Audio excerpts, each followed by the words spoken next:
Writer's Read by LiTracey. Getting that book in children's hands. Hi, I'm Tracey Grice and welcome to the Writer's Read podcast. I'm a teacher and I'm really passionate about getting kids reading. The inspiration for this podcast came from a quote by American author Nancy Atwell, and she says, "For students of every ability and background, it's the simple, miraculous act of reading a good book that turns them into readers. Because even for the least experienced, most reluctant reader, it's the one good book that changes everything. The job of adults who care about reading is to move heaven and earth to put that book into a child's hands." So this podcast is designed to do just that. It's not only a podcast that can help children and adolescents connect with authors and books, it's also a resource for parents, teachers, and librarians who are helping kids on their reading journey.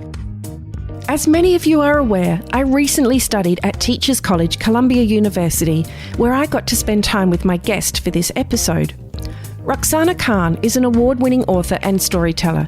She was born in Lahore, Pakistan, and immigrated to Canada at the age of 3. She grew up in a small town in southern Ontario and was ruthlessly bullied. Books became her solace, and through this, she became addicted to the written word.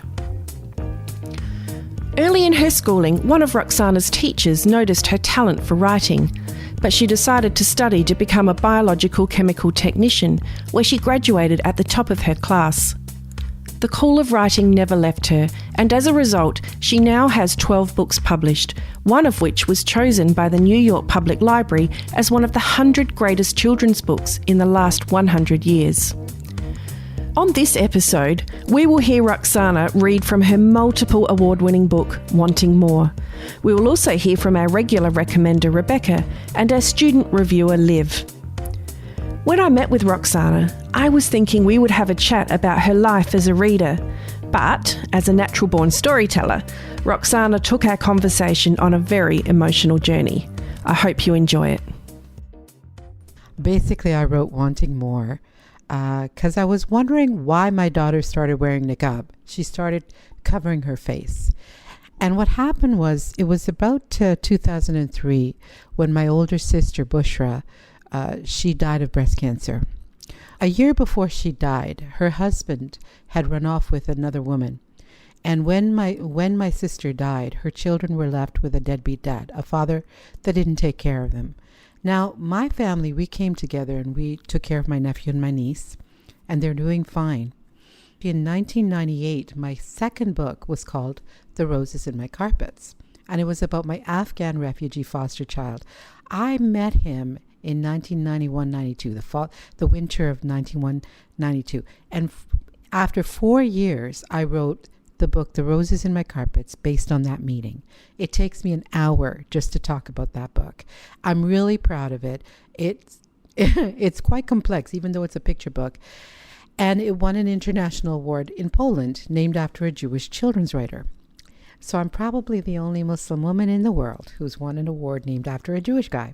So what happened was, with the money from this book, I know some authors, they will write these tragic, horrible, so sad stories about other cultures and other people in other cultures. And then they get a big fat check and they stick it in their pocket.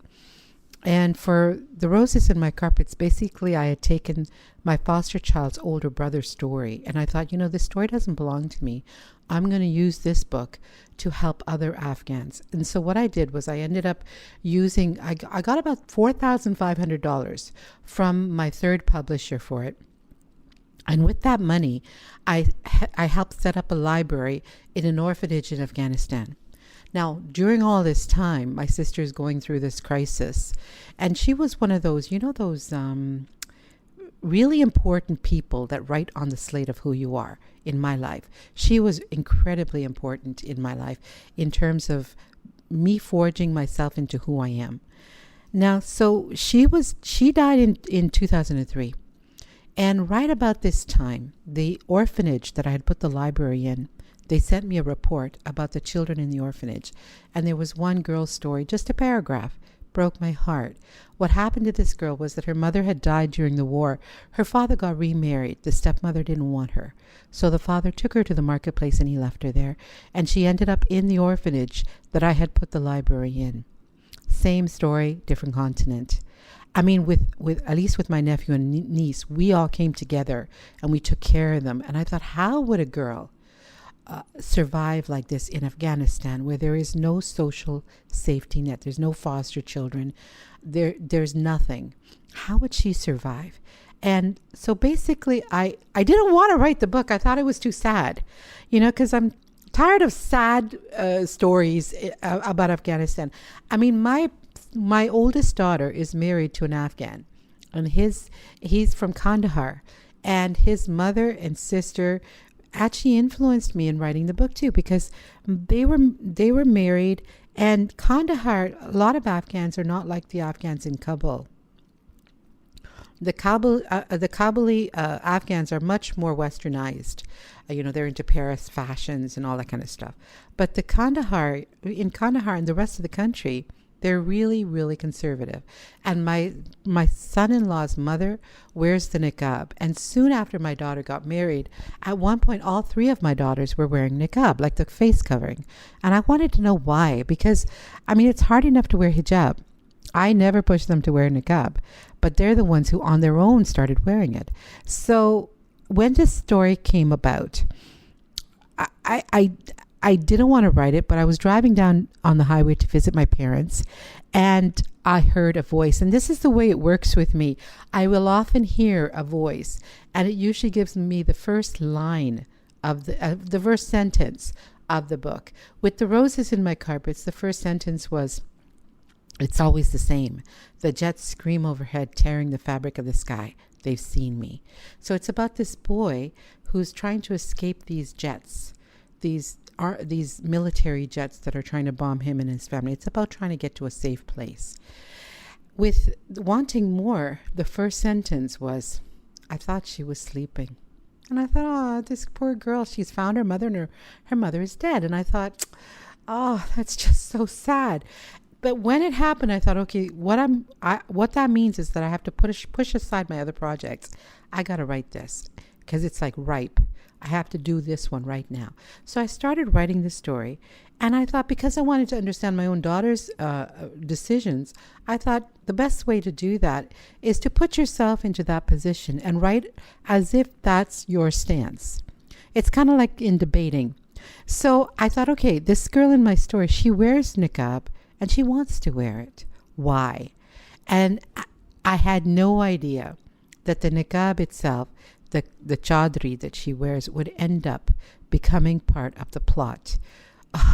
Later on, I thought that I basically had a synopsis that this girl, her mother had died, her father was going to get remarried, the stepmother wasn't going to want her, and she was going to end up in the orphanage that I had put the library in.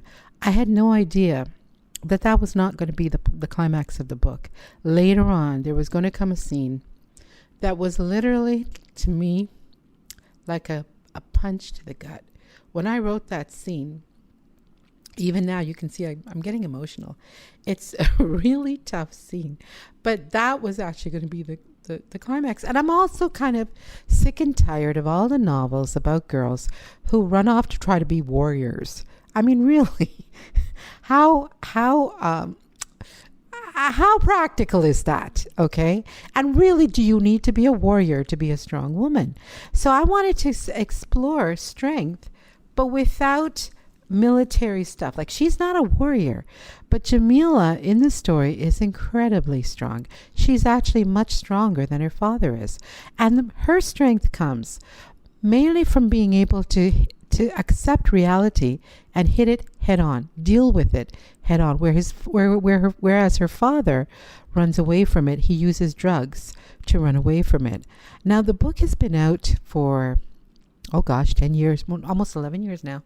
And the funny thing is, I have toured all over the world talking about Jamila. I mean, recently, not that long ago, maybe a few years ago, I was Alaska's featured author. I went to Barrow, Alaska, which has an Inuit name now. I can't remember what the Inuit name is, but I went to Barrow, and they said, talk about Wanting More. The kids loved it. And I thought, really? These kids up in Barrow would identify with Wanting More? And I thought, what was it about Wanting More that they... And then one of the ladies told me it was the drug addiction. The father's a drug addict. They identified. And I thought, oh my goodness, look at what people will fall back on in terms of connecting with the story. I mean, the story is probably one of the most Islamic stories I've ever written, and yet it's been published all over the world. It has been published in China, Japan, Australia, India, Sharjah, in Italy. All over the world it has been published. And kids identify with what she's going through. Now, what I thought I would do, I'm going to read the beginning of it. I'm going to read from the first chapter. The first chapter basically sets it up. And maybe I should mention the fact that also in writing this story, I was really trying to understand the father. The father to me was really incomprehensible. How could a father do something like that to his daughter, especially in Afghan culture where family ties are so important and the social network is really important? Like the rest of the family would shame him for doing something like that. And yet in a war situation, it's understandable that the social fabric has kind of frayed, so he would be able to get away with something like that. And what happened was, I grew up with my father. My father was quite abusive. I mean, he's a typical Pakistani father, immigrant father. We used to get smacked. I mean, he worked 16 hours a day just to feed us. And I grew up very poor, and it was really hard. And the thing is that I always thought that my father was a really hard father. And my sister's husband, the one that ran off, I always thought he was a nice guy, a nice father, because I never saw him hitting his kid, my nephew and niece, like my father used to hit us. And it made me reevaluate that. And I thought, well, wait a minute. And then I started to think about it, and I thought, what if my father had run away? And I thought, oh my gosh, we would have been up a creek. My mother did not have a good education. There were 4 kids under 10 years old. We would have suffered. My father would have been okay. He had enough money. He would have been fine. It was us. We would have suffered. And it put the whole thing into different perspective. And I thought, if anybody would have run away, it was my father. So what I did was I went up to my dad one day because I couldn't understand it. And I asked him, I said, Dadji, how come you never ran away? Look, Bushra's husband ran away. How come you never ran away? It was really hard. And my father said the theme of the book, I quote my father in the first chapter, what this book is all about. What he said, this is what my father said. He said, when you have a clay pot and you want to make it strong, you put it in the fire. And if you take the clay pot out of the fire too quickly, it's going to crack. It'll be useless. And he said, we're made out of clay. We believe that God made Adam, the first man, out of clay. And we're the children of Adam, so we're made out of clay. And he said, when I was going through that difficulty, I thought, this is God putting me in the fire. If I try to come out of the fire too quickly, I'm going to crack and I'll be useless. He said, I have to wait. I have to be patient until God takes me out of the fire. Then I will be strong. Then I'll be useful. That's why I never left. That's what the book is about. It's about Jamila going through her firing, and she's trying to come out of it without cracking and without being useless. So what I'm going to do right now is I'm going to read the first chapter. Chapter 1. I thought she was sleeping. It was a relief to wake up to silence after all that coughing during the past few days. I peeked in on her before I started the fire. I swept the floor and grabbed some ash from the fireplace. I washed the dishes without her telling me to, thinking, won't she be pleased? Won't she rub her hand on my hair and smile at me with that look on her face that I love, the one that says she wouldn't exchange me for all the money in the world? I scrubbed those pots until my knuckles hurt. I wanted them to gleam so that she could see her face in them. When Baba comes home, she still hasn't woken up. I take out the leftovers from last night's supper and warm them on the fire. He eats quickly and licks the bowl so clean with his finger that I hardly need to wash it. A few grumbles and he's gone again. I clean up, pray to her, and still she hasn't woken up. With the last of the buffalo milk, I make her a cup of tea, just the way she likes, and push the door open. More, I know immediately that something is wrong. The room is too quiet. The skin on her face is too slack. A wail escapes from me before I can stifle it. My legs are going to collapse. I sit down heavily on the edge of the charpai.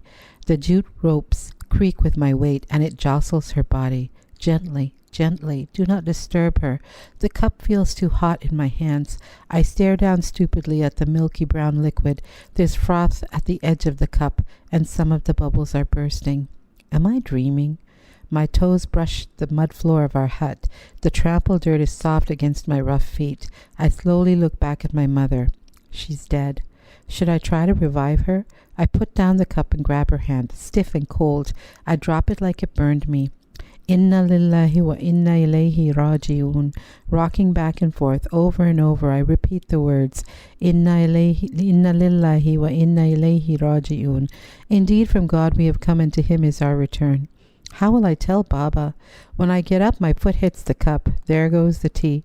I make myself go next door to Khala Gore. She's not really my aunt, but I call her Khala for respect. She runs over, bouncing her baby on her hip. She takes a look at Mor lying there, covers her mouth with a corner of her Purani, and starts wailing. I wish she'd stop. Mor always said wailing was haram. Khala Gore says, yes, she's dead, as if I was lying. Then she sees her bratty son peeking at the door. She tells him to go get my father. I don't know where Agha went. Silly boy, go find him. He's past the village, working on the new road. But I don't know where that is. It's too far. Khala Gore takes a menacing step toward him, and he runs off, but I doubt he'll tell Baba. She looks around the darkened room. Don't you have any rags or something? We must tie her up. I find the cloth I used to wipe the dishes. It's clean. She hands me the baby and then tears 3 long strips. She passes the first strip under Mor's chin and ties it at the top of her head. It will keep Mor's jaw closed. With the second, she ties Mor's feet together, and with the third, she ties her arms to her sides. She wipes her hands on her dress. There. At least she won't spread apart now. I thought Khala would stay with me, but she's got work to do. Don't worry, Jamila, she says. We'll get some women together to bathe her for the burial. When Baba arrives, I can tell he doesn't know. For a moment, I can't say anything. My throat is blocked. I just stare at him. He's starting to look annoyed. I didn't even answer his greeting. He says it again. I reply, Walaikum assalam. It means, on you be peace too.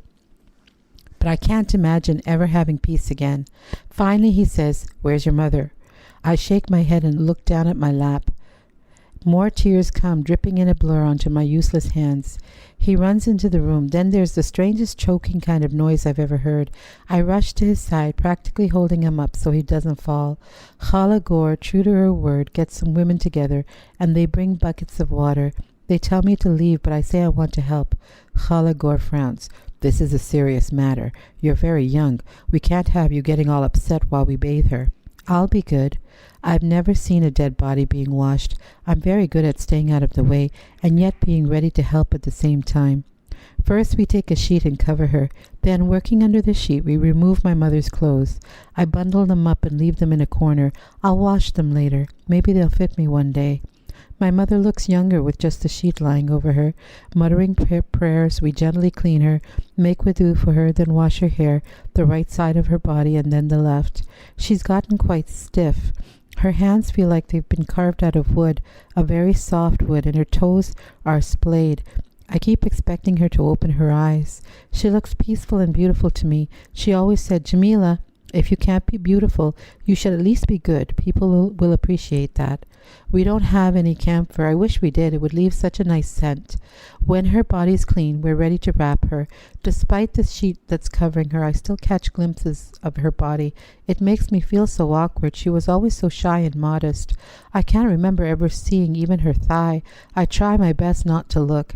Before the white cloth is wrapped over her face, I kiss her forehead. The women hesitate for just a moment and then cover up the last of her. Now we all need a bath. Baba's outside with the men, sitting on the stony ground, looking as tired as I feel. While we were doing the ghusl, they were digging her grave. May Allah make it spacious for her. Ameen. Some of the women are wailing. They sound like the sirens of those foreign vehicles. It should bother me, but it doesn't. It's funny how quickly you can get used to the sound. Khala Gore says, I wish I could stay with you tonight, but my little one is miserable. You'll be okay. I nod. The last time someone died, our house was full of people, all coming with whatever food they could spare, but then so many people were killed. It doesn't look like that's going to happen this time. There have been too many funerals. People are weary, and with all the mines left behind in the fields and the years of drought, there's little food. The aunties leave for home. That's the signal for the men to come in and take my mother away, charpai and all. Let them be gentle. Don't let them bump the frame on the doorway. Don't let them jostle her as they make their way down the slope. I watch until they turn a corner, and I can't see them anymore. The ground is rocky. Pebbles poke at the soles of my bare feet. The sun is beginning to set. The Afghan sky is flying banners of red and orange and yellow. Moore would have loved it. She adored color. I get some more water. I'll have to clean up too. Wash that sheet. Wash her last clothes, her bedding. Just the thought of it makes me feel drained. I bathe myself in much the same way we bathed my mother, and I put on my spare clothes as quickly as I can. I must hurry. Maghrib time passes so quickly. I pray extra nuffle for her and spend a long time in sujood, pressing my forehead to the rough fabric of my prayer mat, begging Allah to have mercy on her soul. They must have finished her janazah by now. They'll bury her before it gets too dark. I should make Baba some tea and see what there is to eat. The place is such a mess, and I'm so weary. I'm just adding the tea leaves when he bursts through the door. The sound scares me, and I drop some of the tea leaves in the fire. They go up in a puff of fragrant smoke. Will he notice? Will he yell at me for wasting tea? I'm shaking so hard that the leaves bounce around in the little tin in my hand. Put it down before you spill more, so I do. He comes and stands right behind me, and I'm not sure why. I hold my breath. Then he drops his hand on my shoulder, and I flinch, but he isn't squeezing. He's not pressing hard. He's patting me. He's not angry.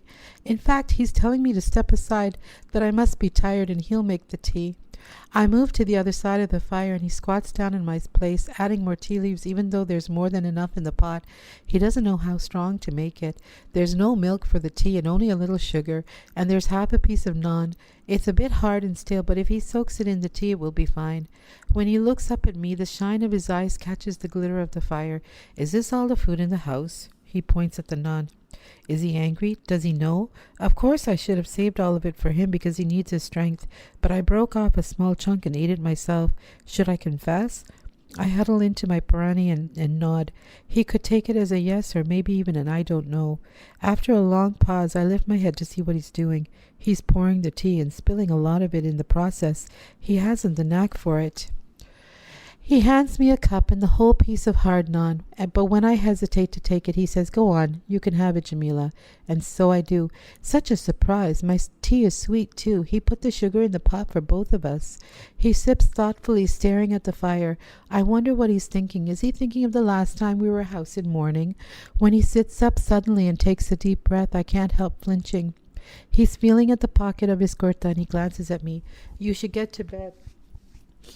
It's late now. The night is cold. I hate to touch the water to make wudu, but I must. I might as well get it over with. I wonder if Baba will pray with me. He prayed janazah. He had to. There are all those people there. What would they think? But will he pray Isha tonight when there's no one but me to see him? It doesn't look like it. He's gone back to staring at the fire. It's hard to concentrate on my prayer with him in the room. It's so strange to see him here. At this time of night, he's always out with his friends. I finish quickly and then grab one of the quilts Moore made and wrap myself up. I'll wash the dishes in the morning. I lie with my back to the mud wall. That way it feels like I'm not so alone. Baba drinks the last of his tea and gets up and stretches. His spine lets out a crack. He grabs another quilt, one more made from worn-out clothes, throws dirt on the fire and curls up in a corner. He doesn't go into their room. I don't blame him. Moore would have been sweeping the floor right now. Her silhouette would be passing by the fire, bobbing up and down in that funny squat walk, holding the long broom bristles in her fist. I'd hear the calming swish, swish sound of the bristles brushing the floor, and she'd be laughing and telling me a story while she worked. She was so full of stories. She told me once about how her father, my grandfather, used to mold clay pots on his wheel back when there was peace in Afghanistan. He said what made a pot strong was the firing. If the pot came out too soon, it would crack and be useless. Moore said we're made of clay too. Allah molded Adam from it, and we're the children of Adam. When things get bad, that's our firing. We have to be patient, trust in Allah that we will come out of it without cracking. She's resting now, beyond sickness and pain and hunger. May Allah have mercy on her. Ameen. I'm so tired, but I can't sleep. This time yesterday she was alive. What if I had gone to her straightway this morning? What if I had stayed by her bed? What if I'd run to get the doctor in the next village? No. What if can drive you crazy? What if opens the door to shaitan? Inshallah, it will be better in the morning. If only I can sleep. If only I can get through tonight. I wasn't supposed to cry. Well,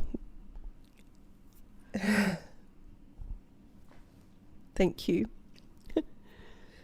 Well, listeners, if you want to find out what happens next, you know what you need to do. You need to get that book in your hands.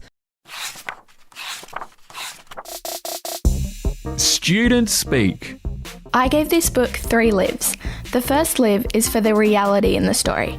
The book really expresses how difficult and hard living in war-torn Afghanistan is for young girls like Jamila. The second live is for friends. This book really shows the power of friendship and how important friends are.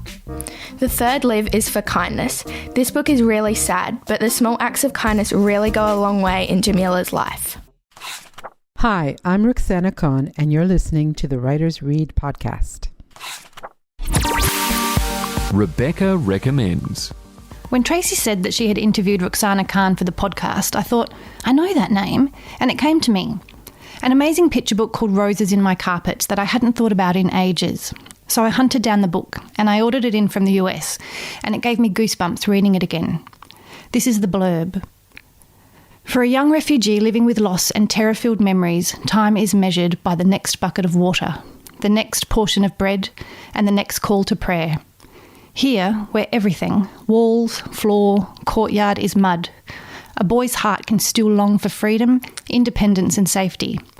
And here, from where life is terribly fragile, the strength to endure grows out of need, but the strength to dream comes from within.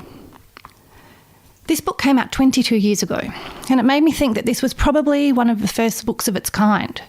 We're lucky enough now that there are picture books about all cultures and religions, and books about children living in war-torn countries, books about refugees. But 22 years ago, this was probably not the norm. This book is set in Afghanistan, and in 1998 that would have been during the Afghan Civil War, which lasted between 1996 and 2001.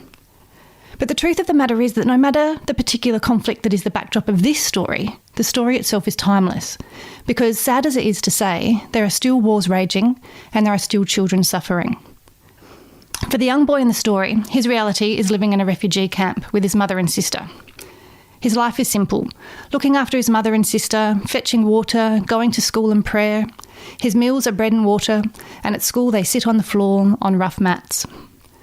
There is one good thing about his days, and it is his work as a carpet weaver. We learn that he is a sponsored child. Someone far away is paying for him to learn this skill. When he is weaving, he can escape the jets, escape nightmares, and escape everything. Here is an excerpt. Each colour that I weave has a special meaning. The threads that line the frame on which all of the other threads are knotted are white. White for the shroud we wrapped my father's body in. Black is for the night that cloaks us from the enemy eyes. Green is the colour of life. Blue is the sky. One day it will be free of jets. Everything in camp is dirty brown, so I do not use brown anywhere in my carpets. Red is my favourite. Red is the colour of blood of martyrs, but it is also the colour of roses. I've never grown flowers.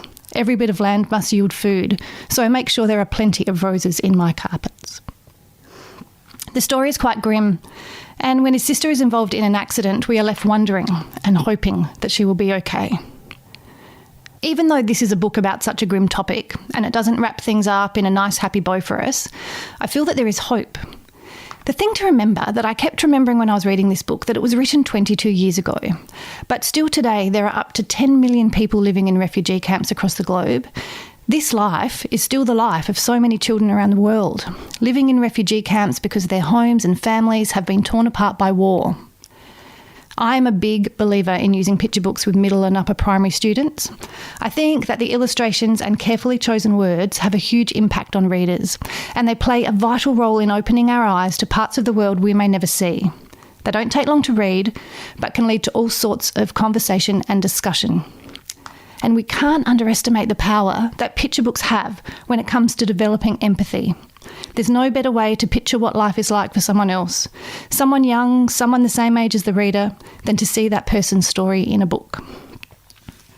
This next book I ordered mainly because it was available from the US and I wanted something else of Rukhsana's to talk about. I had no idea what to expect apart from the blurb, but it sounded good. The book is Many Windows, 6 Kids, 1 Community. This is a collection of 7 stories about 6 children who are in the same class at school, 2 white boys, a black girl, a Chinese girl, an Indian girl and a Pakistani boy.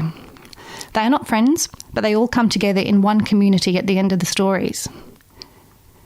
Each story in the collection centres on a different celebration within the faith of that child, and in the appendix at the back of the book, each celebration is explained in more depth, as it is celebrated within that faith community. Buddhism, Islam, Christianity, Judaism and Hinduism.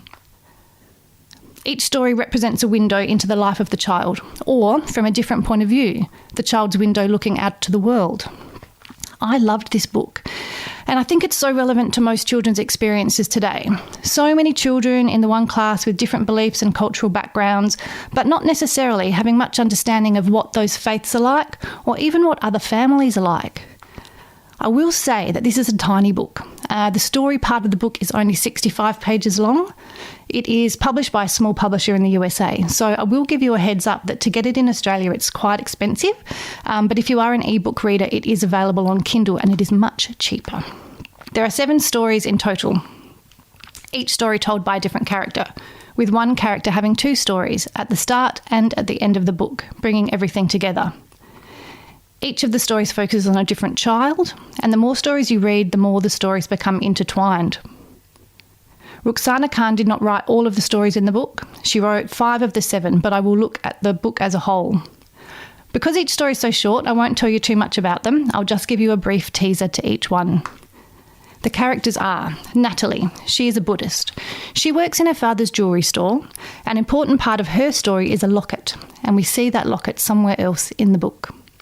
Jamil, his family is having a visit from his uncle from Pakistan. There is some secret about his uncle. No one talks about it. But will Jamil find out the truth?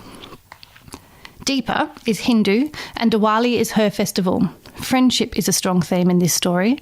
The one person that Deepa normally celebrates the day with is not with her this year. Benjamin is Jewish. His grandmother is in a nursing home. And she doesn't recognise Benjamin or his family anymore, but something about seeing Benjamin play with his dreidels sparks a memory in her, a memory of a family member who is no longer with them. And Stephanie.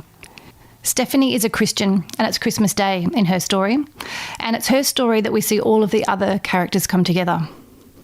I like that the stories aren't about the religion or the culture, they're just stories about people, and they don't stop and explain everything within the story, it's just there. So they mention Ramadan, but they don't go on to explain what it is. Similarly, with other aspects like the food, the ludos in Jamil's story, or the puris and jalebi in Deepa's, and other things like the dreidels in Benjamin's story. They're important elements to the stories, but it's never explained what they are, so it makes the reader want to find out more. As mentioned earlier, at the back of the book there is more detail on each of the faiths, as well as the specific celebrations mentioned in the stories, so you don't have to go too far to get the extra information. Now TJ is the other character that I haven't mentioned, and he has the first and the last story in the book. And for me, his stories are the most powerful. In the first story you get the feeling that TJ's got a bit of attitude. It's his first day in a new school, and he doesn't seem happy to be there. So when he gets pulled up by the teacher, she asks him questions about his behaviour like he has a choice. And this isn't something that TJ's used to, and it throws him a bit. His new classroom is a no put-down zone, and this rule applies to the yard as well. So when some kids tease TJ at lunchtime, he shoves one of them, giving them a blood nose, and he ends up in the principal's office. When he explains that the kids were teasing him first, Mrs. Williams says that's unacceptable and they must apologise to TJ. TJ's shocked because he was listened to and that the other kids were made to apologise. He doesn't get off lightly though, and he still gets detention, but that's okay because that's fair. The book ends with TJ as well, so we finish where it began.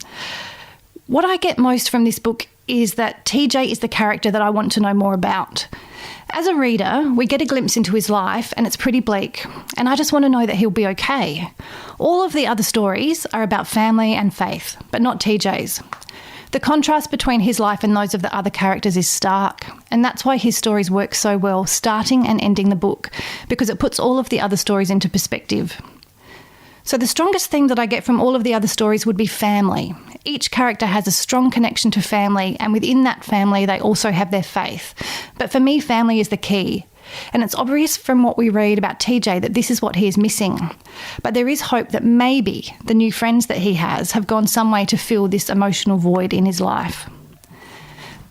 The book is exactly what the title suggests, a window into the lives of these children. Yes, it is a book about culture and faith, but it is also about family, family histories, friendship and community. Oh, and basketball. Basketball is another thing that joins these kids together, but you can read the book to find out more about that. I hope you enjoyed this episode with my special guest, Rukhsana Khan. If you want to reach out to me, you can find me at LiTracey.com. Writers Read by LiTracey. Getting that book in children's hands.